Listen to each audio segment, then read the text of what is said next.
कोई भी विकार का अंश मात्र भी नहीं होना चाहिए।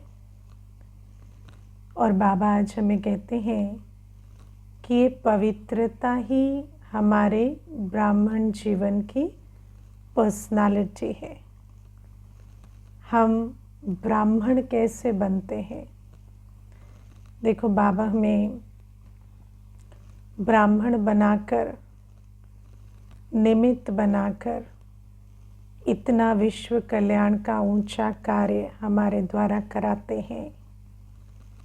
बाबा हमें पावन दुनिया का मालिक बनाते हैं ब्राह्मण बनाकर। लेकिन ब्राह्मण बनना क्या होता है? तो पवित्र बनना ही ब्राह्मण बनना होता है। ब्राह्मण माना ही पवित्र। तो बाबा हमें कहते हैं कि ये जो पवित्रता है, यही तुम्हारे ब्राह्मण जीवन की पर्सनालिटी है। तुम्हारी यूएसपी क्या है? क्या है जो तुम्हें दुनिया से अलग करता है? तो ये प्योरिटी ही तुम्हारी पूंजी है, तुम्हारी विशेषता है, तुम्हारी पर्सनालिटी है। और बाबा कहते इसी पवित्रता के आधार से सेवा होती है। बाबा कहते हैं ये पर्सनालिटी ही सेवा में सहज सफलता दिलाती है। कभी विचार करते हैं कि बाबा हमें जो शिक्षाएं देते हैं, आज बाबा ने मुरली में कहा है कि दुर्गति करने वाले सब हैं। एक बाप को छोड़कर सब दुर्गति करने वाले हैं। मैं आज विचार कर रही थी कि शास्त्रों में तो रावण को 10 मुख दिखाते हैं, है ना? लेकिन वास्तव में रावण के 10 मुख नहीं है, बहुत मुख हैं।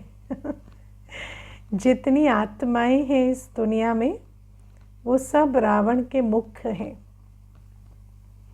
रावण उन सब के द्वारा अपनी मत देता है। वो जितने भी मुख आज इस दुनिया में है ना, जो बाबा को नहीं पहचानते, जो बाबा का मुख नहीं बने हैं, वो सब रावण के मुख हैं। और ऐसी दुनिया में जहाँ पतितपना है ना, जहाँ असत्य, जहाँ झूठी बात, विकारी मत का बोलबाला है, वहाँ पर बाबा हमें सत्य मत, श्रीमत, श्रेष्ठ बनने की मत देते हैं। लेकिन विचार करो कि सारी दुनिया एक तरफ और बाबा एक तरफ, लेकिन बाबा की जीत होती है ना? फिर भी सत्य की विजय होती है असत्य के ऊपर। तो क्या वो चीज़ है जिस आधार से सत्य सिद्ध होता है? तो ये जो बाबा हमें कहते हैं कि हर आत्मा को रावण मत से निकाल, श्रीमत या सत्य मत दो या सत्य समझाओ, तो किस शक्ति से, किस अथॉरिटी से हम ये कार्य कर पाते हैं? तो वो है प्योरिटी की शक्ति, है ना? वरना मैं समझती हूँ कि सेवा, जिसमें सबसे पहले तो आत्मा को झूठ से निकाल सत्य समझाना, उस सेवा में कोई तर्क वितर्क, कोई एग्जाम्पल, कोई समझानी काम नहीं कर सकती, है ना? सेवा तो होती ही प्योरिटी से है।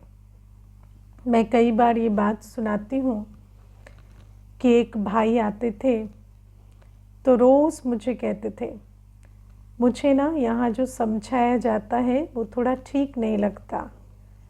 मुझे ऐसा लगता है कि ऐसे तो घर टूट जाएगा, ऐसे तो कैसे चलेगा। कभी सोचा ही नहीं कि बिना विकारों के गृहस्थ कैसे हो सकता है, हो ही नहीं सकता, है ना? तो बार बार ऐसे रोज़ आता, रोज़ कहता। तो मैंने उसको कहा कि आपकी प्रॉब्लम किस बात से है मेनली?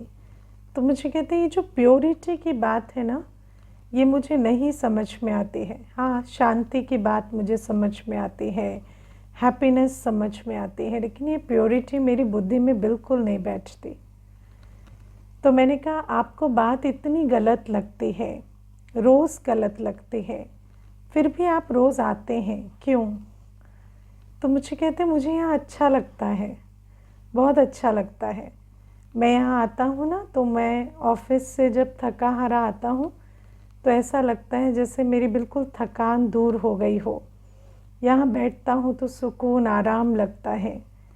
तो मैंने बोला जिस चीज़ का आप विरोध कर रहे हैं ना, ये सुकून आराम उसी से मिलता है। तो आप एक तरफ तो मुख से कह रहे हैं कि आपको प्योरिटी की बात अच्छी नहीं लग रही, लेकिन आप उसी प्योरिटी से बने हुए वायुमंडल को बहुत रिलिश कर रहे हैं, और ये जो वायुमंडल है यही आपको आराम देता है, शक्ति भरता है। वरना ऐसी क्या बात है, आप 20 बातें सुनते हैं, 15 में आपकी बुद्धि सहमत नहीं हो रही है, लेकिन उसके बाद भी आपको क्या चीज़ है जो खींचती है? तो प्योरिटी है। जिस प्योरिटी को हम जीवन में धारण करते हैं, जिस प्योरिटी का यहाँ वायुमंडल है, वही तो आपको खींचता है ना। तो कहते हैं हाँ, बात तो आपकी सही है। तो मैंने कहा अब आप यही आराम घर में अनुभव करना चाहते हैं, लेकिन आप चाहते हैं कि घर जो है वहाँ तो बिल्कुल पतित चलन रहे और वहाँ आराम भी हो, तो ऐसा नहीं हो सकता। इसलिए आपको पवित्रता की बात को मानना पड़ेगा। मैं समझती हूँ कि इसमें पुरुषार्थ है, क्योंकि संस्कार स्वभाव हमारे इतने जन्मों के हैं, लेकिन कंसेप्चुअली तो आपको एग्री करना पड़ेगा। तो उसने कहा हाँ, ये बात मैं मानता हूँ कि यहाँ कुछ तो ऐसा है जो बहुत डिफरेंट है, बहुत सुकून देने वाला है, और अगर आप कहती हैं प्योरिटी है तो सचमुच प्योरिटी में ताकत है ना। तो बाबा कहते हैं कि जो भी सेवा होती है, सेवा आत्मा की होती है। आत्मा की बुद्धि को जो बात टच करती है या जो मन को अनुभव कराती है, वो सब प्योरिटी है। तो बाबा कहते ये जो ज्ञान सुनाना या सत्य समझाना, ये सब कुछ भी किस आधार से होता है? पवित्रता के आधार से। हम कोई भी सेवा करते हैं, चाहे हम वाणी से करते हैं, चाहे गुणों से का दान करते हैं, चाहे किसी आत्मा में शक्ति भरते हैं, जो भी सेवाएं हम करते हैं, मनसा वाचा कर्मणा, वो सारी सेवाओं का आधार है प्योरिटी। इसीलिए बाबा हमें कहते हैं पवित्रता पर बहुत अटेंशन देना है। रिंचक मात्र भी अपवित्रता नहीं होनी चाहिए, है ना। रिंचक मात्र भी अपवित्रता नहीं होनी चाहिए, क्योंकि बाबा हमें कहते हैं अब विचार करो, जैसे एक ग्लास पानी है, साफ पानी है, उसमें एक गंदगी गिर गई, इतनी से, ज़्यादा नहीं है, बहुत थोड़ी सी है, पी लेंगे क्या उसे? पी लेंगे? मैं कहूँ बहुत थोड़ी सी तो है, कितनी ज़्यादा थोड़ी है, पानी गंदा थोड़ी हुआ है, अभी भी 99.999% पानी साफ़ है, सिर्फ थोड़ी सी गंदगी है, लेकिन उसे क्या कहेंगे? गंदा पानी कहेंगे, साफ पानी नहीं कहेंगे। तो बाबा कहते ऐसे ही, चाहे तन से, मन से, धन से थोड़ी भी इम्प्योरिटी, कोई भी विकार के वश संकल्प रचे, कर्म किए, धन को विकर्मों में लगाया, तो बाबा कहते फिर वो जो प्योरिटी की पर्सनालिटी है, वो जो ऑरा है, वो आत्मा का वैसा नहीं रहता। उसके बाद वो जो सेवा हमारे द्वारा हो सकती, हमारी अवस्था से, हमारे वृत्ति से जो सेवा होती, वो नहीं हो सकती। तो बाबा कहते इसीलिए अपनी जो स्थिति है, अपनी जो स्टेज है, उसको संपूर्ण पवित्र रखने का बहुत अटेंशन रखना पड़ता है ना। मुझे याद है जैसे आज बाबा लोकलाज की बात कर रहे हैं ना, इज़्ज़त की बात, तो मुझे याद है एक बार एक माता ने एक कन्फेशन किया था, तो मुझे कहती कि मैं एक बार मधुबन गई थी, तो कहती मुझे उस समय टिकट का कुछ चक्कर था, तो टिकट वेटिंग में थी और वो कंफर्म नहीं हुई और मुझे दूसरी टिकट करनी थी। मेरे पास बिल्कुल पैसे नहीं थे, तो बहुत साल पहले की बात है।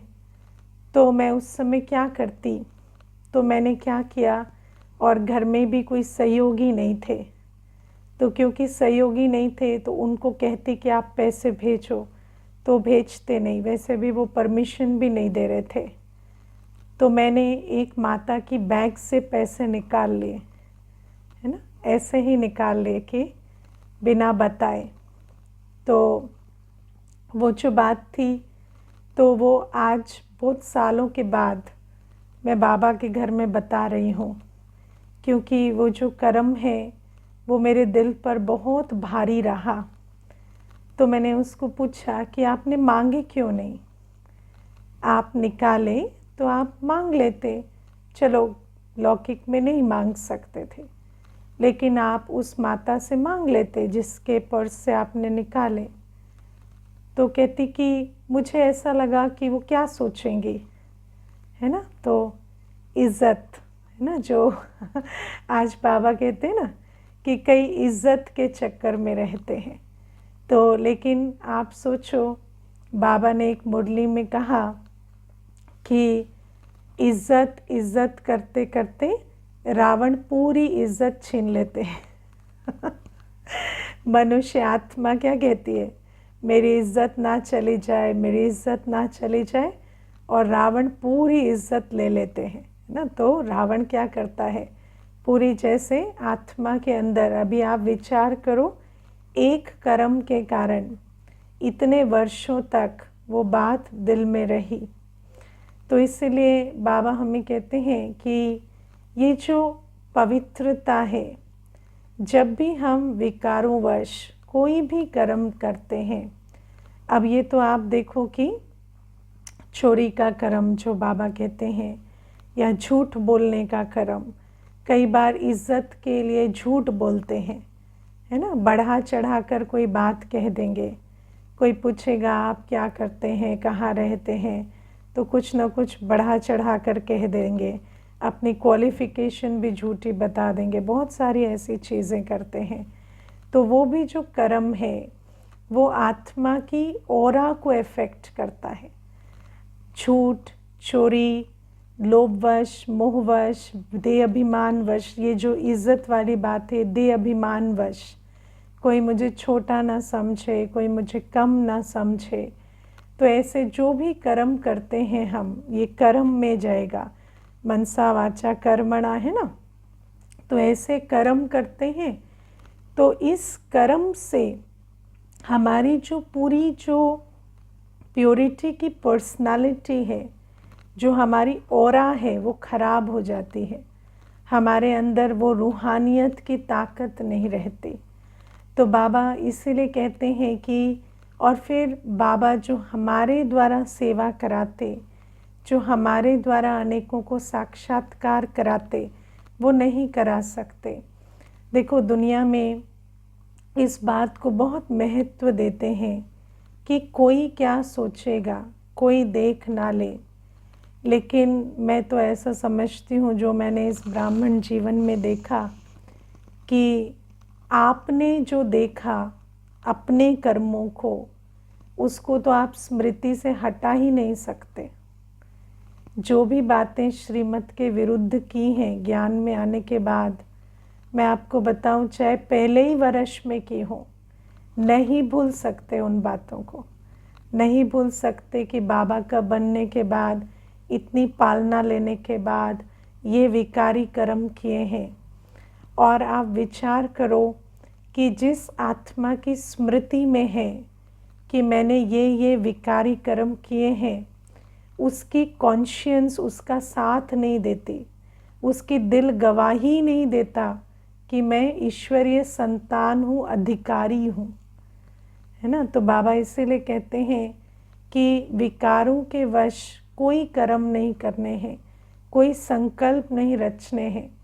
कई बार जैसे आप विचार करो कि हम इतने जन्म रावण राज्य में जब रहे तो अपने संकल्पों को तो कभी देखते भी नहीं थे।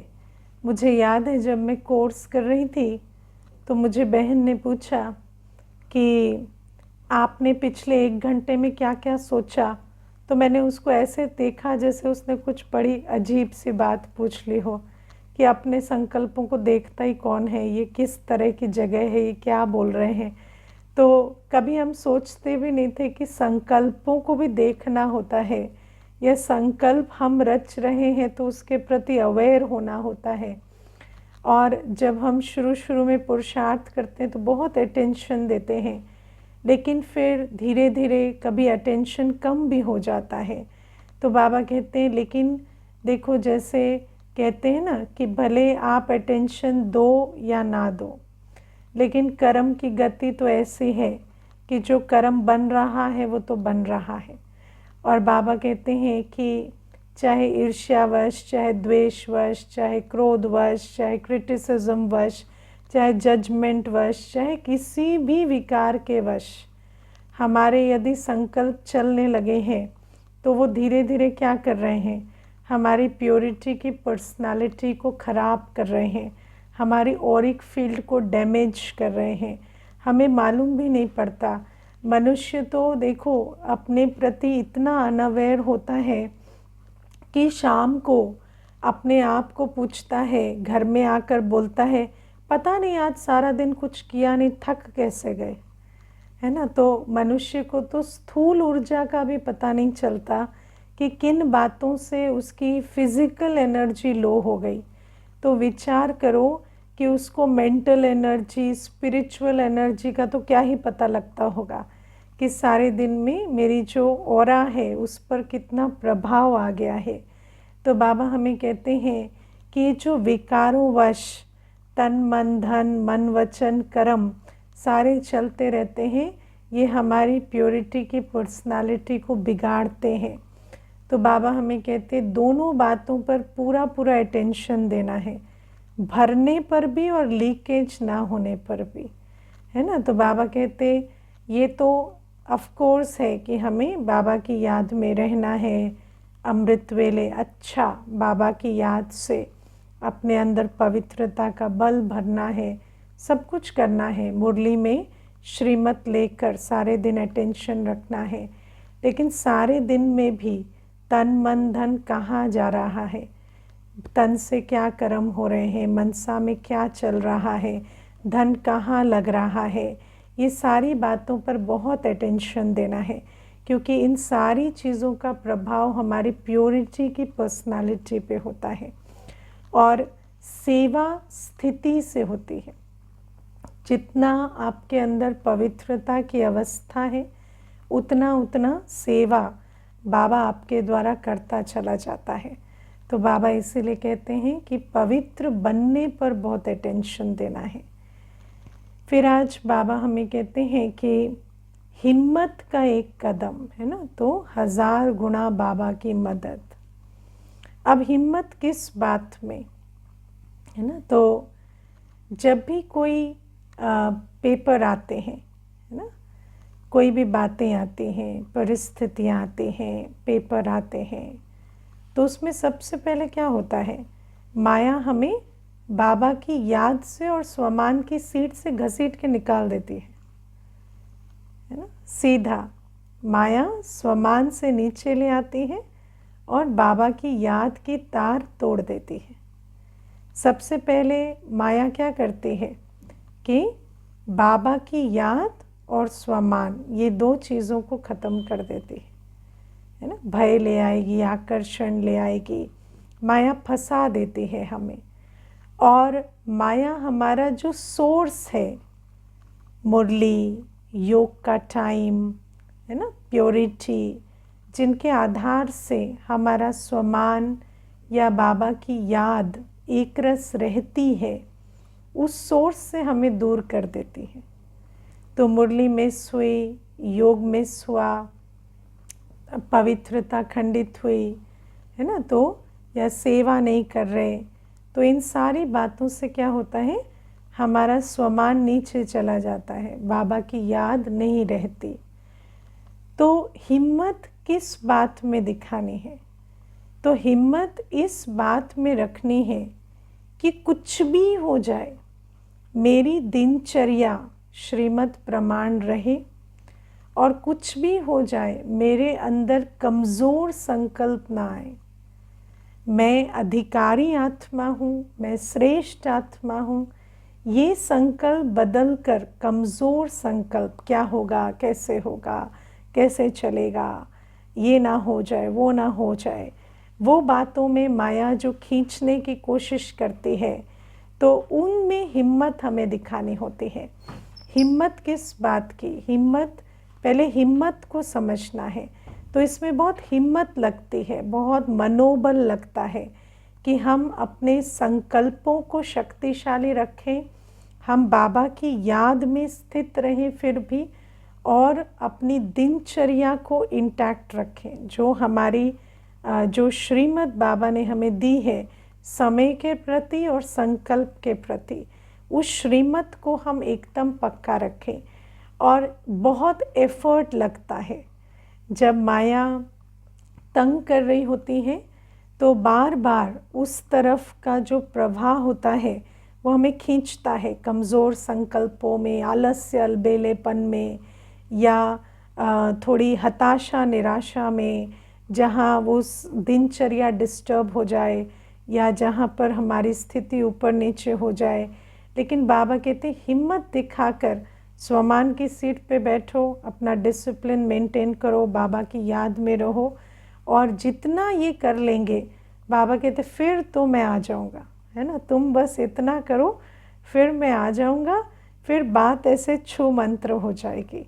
क्योंकि 1000 भुजाओं वाला बाप जहाँ है वहाँ बात नहीं रहती। लेकिन पहले 1000 भुजाओं वाला बाबा आए, उसके लिए हमें हिम्मत दिखाकर अपनी सीट से उतरना नहीं होता, है ना। तो ये सबसे इम्पॉर्टेंट चीज़ है, क्योंकि मैंने यही देखा है इस यात्रा में कि माया कमज़ोर संकल्प, कमज़ोर भावनाएं, कमज़ोर अवस्था, और उस कमज़ोर अवस्था को बनाने वाली विकारी दिनचर्या को, आलस्य अलबेलेपन की दिनचर्या को लाने की कोशिश करती है ना। जहाँ पढ़ाई छूटी, योग छूटा, तो फिर ये सारा माया का चक्र शुरू हो जाता है। तो बाबा इसीलिए कहते पहले हिम्मत इसमें दिखाओ, है ना। हिम्मत कोई छत से कूदने में नहीं दिखानी है, हिम्मत कोई, है ना, कोई ऐसी वाली हिम्मत नहीं। कई बार बच्चे हिम्मत को नहीं समझ पाते। तो जैसे बाबा हमें कहते हैं ना, हमारी युद्ध भी गुप्त है, हमारी हिम्मत भी गुप्त है।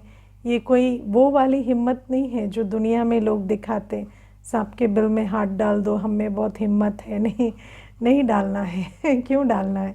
तो बाबा कहते हैं ये वाली हिम्मत नहीं, एडवेंचर वाली हिम्मत नहीं, ये वाली हिम्मत, ये जो सूक्ष्म गुप्त हिम्मत है, जहाँ पर माया हमारे जीवन में प्रवेश कर रही है और हमारे को नीचे खींच रही है, उसमें हिम्मत। तो बाबा ये बातें भी हमें समझाते हैं। और प्यारे बाबा आज हमें जो बात बहुत अच्छी तरह से अंडरलाइन करा रहे हैं वो ये है कि जहाँ बाप होता है वहाँ पाप नहीं हो सकता क्योंकि बाबा आज कहते हैं ना, दोनों बातें तो चल ना सके, है ना। दोनों बातें अगर चलेंगी तो पत्थर बुद्धि बन जाएंगे।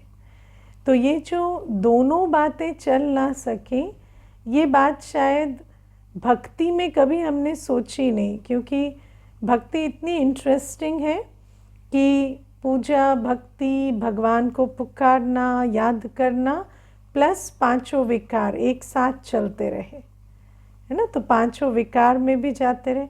मनुष्य तो विकार की पूर्ति के लिए ही भगवान को याद करते रहे, है ना। मनुष्य तो यही समझते कि विकारी बने तो ये भगवान का आशीर्वाद हुआ है ना, ये बहुत कृपा हुई कि हमारी लोभ की पूर्ति हो रही है, हमारी शादी हो रही है तो काम विकार की रेगुलर सप्लाई मिलेगी, है ना। या हमारे को बहुत मोह में लोग चटक रहे हैं, या हमें अपने मोह में खींच रहे हैं, तो हम समझते हैं भगवान की बड़ी अनुकंपा है कि ऐसी मोह की गृहस्थी हमारी बनी है। तो दुनिया में तो दे अभिमान मेरा बहुत ऊंचा है, 4 लोग सलाम करते हैं, कहते हैं, तो हम मेरे पर भगवान की कृपा है। तो ये बड़ी एक इंटरेस्टिंग चीज़ है कि भक्ति में हम ये नहीं समझते कि बाप और पाप अलग अलग हैं। हम ये नहीं समझते कि बाबा या भगवान या परमात्मा या ईश्वर विकारों के साथ नहीं चल सकता। जहाँ जीवन में विकार है वहाँ बाप नहीं है, ये बात हम समझते नहीं हैं भक्ति में। और इसीलिए ये जो हम ज्ञान में भी आते हैं, है ना। तो देखो, अभी एक कुमार की बात बताती हूँ। तो नया नया अभी ज्ञान में आया है, थोड़ा ही समय हुआ है। तो कुछ दिनों पहले कहता है कि मुझे तो आप लोगों के ही साथ रहना है, आप लोगों के जैसा ही बनना है ना। तो ऐसे बड़ा पक्का पक्का ऐसे बात करने लगा। तो मैंने उसको कहा कि ठीक है, तो जैसे हमारे साथ रहोगे तो फिर तो पवित्र रहना पड़ेगा, है ना। फिर तो, है ना, ऐसे तो नहीं हो सकता कि अभी नौकरी हो गई तो कहे शादी करें, ये करे वो करे। तो फिर ना बड़ा टेंशन में आ गया और कहता है शादी नहीं करेंगे तो पिताजी बहुत रूठ जाएंगे, दुखी हो जाएंगे, ये तो बड़ा मुश्किल हो जाएगा, है ना। फिर उसी दिन उसका मैसेज आ गया कि अभी तो ज्ञान मार्ग में चलना बड़ा मुश्किल लग रहा है, क्योंकि मुझे तो पता नहीं था कि शादी नहीं कर सकते। तो अभी तो मुझे लगता है कि मैं शादी तो करनी पड़ेगी, है ना। तो इस प्रकार से देखो, मनुष्य आत्मा के अंदर कभी ये संकल्प ही नहीं आता कि बाप का बनने में विकारी ना बनने की क्या बात है ना। कभी, क्योंकि दुनिया में तो आज हम देखते हैं साधुवियाँ हैं, साधु हैं, सब अच्छे से, है ना, उनकी पूरे गाजे बाजे के साथ शादियाँ होती हैं और उस शादी में पतितपना भी पूरा होता है, लेकिन फिर भी वो गद्दी पर आराम से बैठते हैं। आत्माओं के मन में भी कभी संकल्प नहीं आता कि अगर ये भी उतने ही विकारी, हम भी उतने ही विकारी, तो अंतर क्या है ना। बस वो एक कथा करते हैं और हम इंजीनियरिंग या इकोनॉमिक्स पढ़ते हैं, इतनी ही तो अंतर है ना। तो धारणा में, जीवन में कोई अंतर नहीं, लेकिन मनुष्य आत्मा की कभी भी बुद्धि में ये बात नहीं आती। तो बाबा हमें कहते हैं कि जहाँ बाप है वहाँ विकार नहीं हो सकते। बाबा ने कहा ना, तुमने बाप को पहचाना, बाप के बने तो, और पुरुषार्थी जीवन है तुम्हारी, तो तुम फिर विकार की मांग नहीं कर सकते, है ना। बाबा कहते विकार की मांग वो आत्मा नहीं कर सकती जिसने बाप को पहचान लिया और बाप की श्रीमत पर चल रहे हैं। तो बाप और पाप इकट्ठे नहीं हो सकते। और बाबा कहते हैं अगर बाप और पाप इकट्ठे हैं तो वो कैसा है, वो ऐसा है जैसे इंद्र सभा में असुर छिप के बैठते हैं, है ना। और फिर अगर असुर ऐसे छिप कर बैठते हैं तो बाबा कहते हैं फिर धीरे धीरे पत्थर बुद्धि बन जाते हैं। फिर उनकी बुद्धि में कोई भी बात बैठेगी नहीं, भले बैठेंगे क्लास में लेकिन कुछ समझ जाए, कुछ कर ले, ऐसी बुद्धि उनकी नहीं बनेगी और फिर धीरे धीरे वो निकल जाते हैं। तो बाबा ये बात आज हमें बहुत अच्छे से अंडरलाइन कराते हैं कि बाप और पाप एक साथ नहीं चल सकता। दुनिया में ये बात कहीं नहीं सुनते। मैं तो बहुत सारे अनुभव ऐसे सुनाने लायक भी नहीं होते, जहाँ पर आत्माएं इस प्रकार से ऐसे ऐसे दृष्टांतों में भगवान की बात करते हैं, है ना, कि इस प्रकार से इस विकारी चलन में मुझे भगवान ने साथ दिया। क्योंकि नए होते हैं तो एकदम से कह भी नहीं सकते, लेकिन बड़ा अचरज लगता है कि मनुष्य आत्मा की बुद्धि कैसी विकृत हो गई है कि आत्मा समझ भी नहीं पाती कि परमात्मा पवित्रता का सागर क्यों तुम्हें ऐसे विकारी चलन में साथ देगा।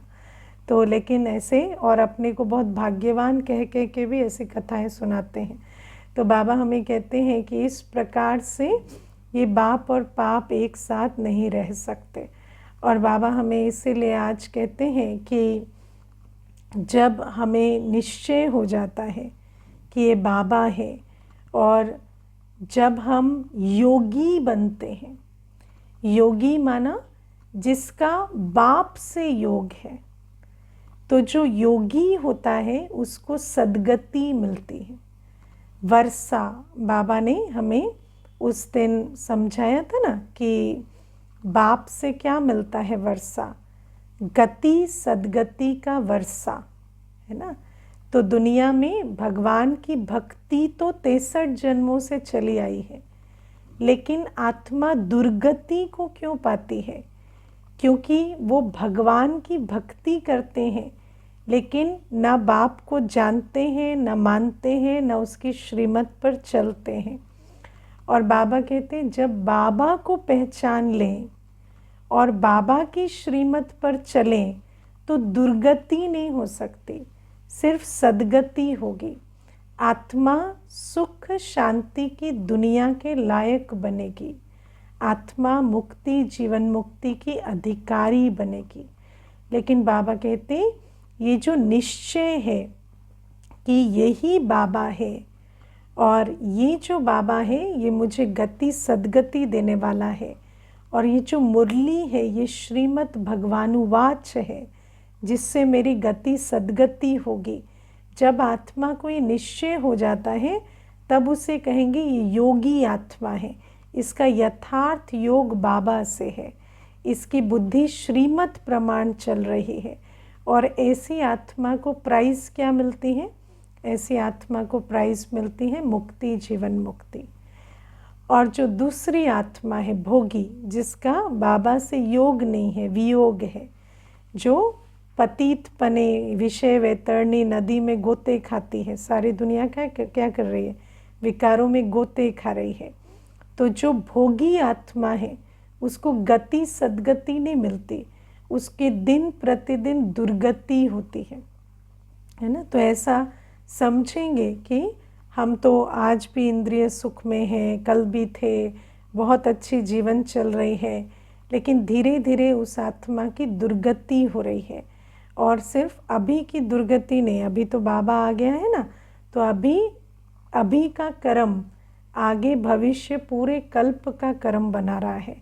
तो बाबा कहते हैं इसीलिए योगी और भोगी दो तरह की आत्माएं हैं, और भोगी से योगी बनना है तो बाप पर निश्चय करना पड़े, पहचानना पड़े कि ये बाबा की शिक्षाएं हैं, भगवानुवाच गीता है, यही राजयोग है जो मुझे राजाओं का राजा बनाएगा, जो मुझे अटल अखंड सत्युग का स्वराज्य देगा। और इस निश्चय के आधार से पाप को तजना पड़े और बाप का बनना पड़े, है ना। फिर विकार भी चले, ये भी चले, नहीं हो सकता। तो बाबा ये बात आज समझाते हैं। और प्यारे बाबा आज हमें मुरली में कहते हैं कि दुनिया में एक भी ऐसा नहीं जो पावन हो, जो पहले भी सुनाया कि सारे मुख रावण के मुख हैं, और बाबा का एक ही मुख, जो बाबा ब्रह्मा बाबा का मुख एडॉप्ट करते हैं। तो सब कौन सी मत देते हैं? दुर्गति की मत। चाहे वो लौकिक पिता हो, चाहे युगल हो, चाहे कोई भी हो, जो ज्ञान में नहीं, वो कौन सी मत देते, है ना। ज्ञान में आने के बाद भी धारणा कितनी है उस पर भी डिपेंड करता है।